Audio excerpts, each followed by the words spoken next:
ఈ ప్రభుత్వం అధికారంలోనికి వచ్చిన నాటి దగ్గర నుంచి ఎన్నో అరాచకాలు, అక్రమాలు సృష్టిస్తూ ప్రజలను భయభ్రాంతులను చేస్తున్నారు.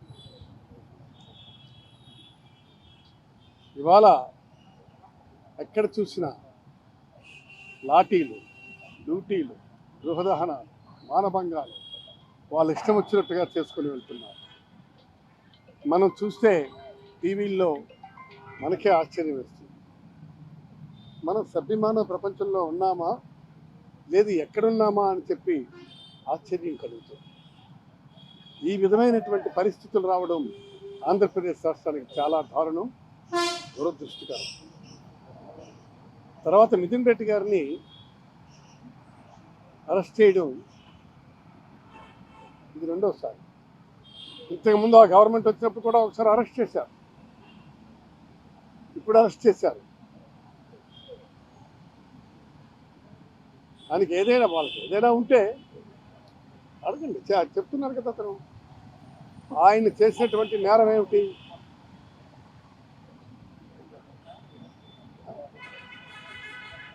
లెక్కర్లో ఇన్వాల్వ్ అయినారని చెప్పానండి. ఆయన అడుగుతున్నాడు కదా,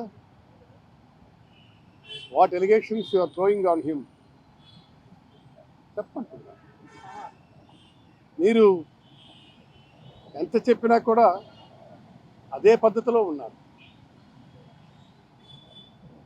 నితిన్ రెడ్డి అనేమన్నా దోష, నిర్దోష? ఇప్పుడు ప్రస్తుతానికైతే ముద్దాయిగా ఉంది. మరి దోషిగా ఎలా చిత్రీకరిస్తారు మీరు? మీరు ఏం మాట్లాడుతున్నారు? మీడియా ముందు ఏం మాట్లాడుతున్నారు? మీరు జైల్లో పెట్టినటువంటి వాళ్ళంతా దోషులే అయితే సంవత్సరం క్రితం వరకు ఉన్నటువంటి వ్యక్తి ఏమిటి? ఆయన ఏమన్నా సుత్తపప్ప? This is not correct. This is not fair on the part of administration. ఇది కూడా ఆలోచించాలి. దోషులుగా చిత్రించి మీరు ఇక్కడ పెడుతున్నారు. This is not fair enough. ఎన్నో చేస్తున్నారు మీ వాళ్ళు, గ్రామాల్లో విరుచుకు పడుతున్నారు. అన్నగాక మన జరిగినటువంటి పులివెందుల ఎన్నికల్లో, ఒంటిమెట్టు ఎన్నికల్లో రాముడు సాక్షిగా చెప్తున్నాను నేను.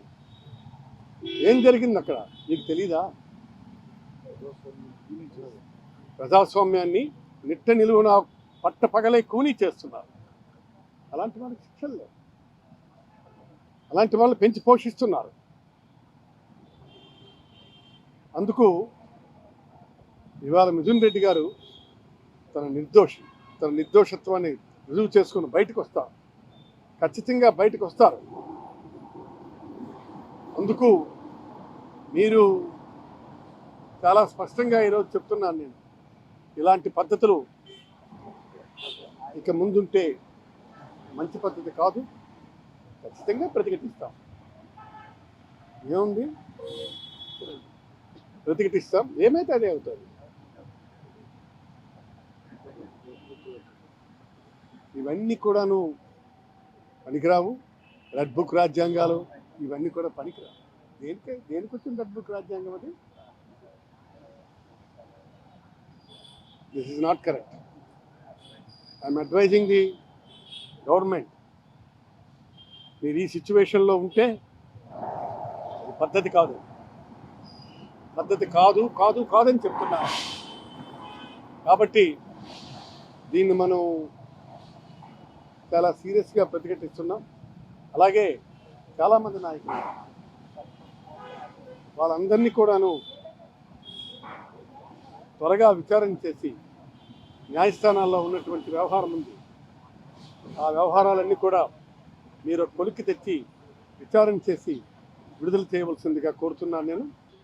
చంద్రబాబు నాయుడు గారు కొడుకు మంత్రి నారా లోకేష్ గారు వాళ్ళు ప్రతిపక్షంలో ఉన్నప్పుడు రెడ్ బుక్ పట్టుకుని ఆయన ఊరు మొత్తం ప్రతి గ్రామం కూడా ప్రచారం చేశారు.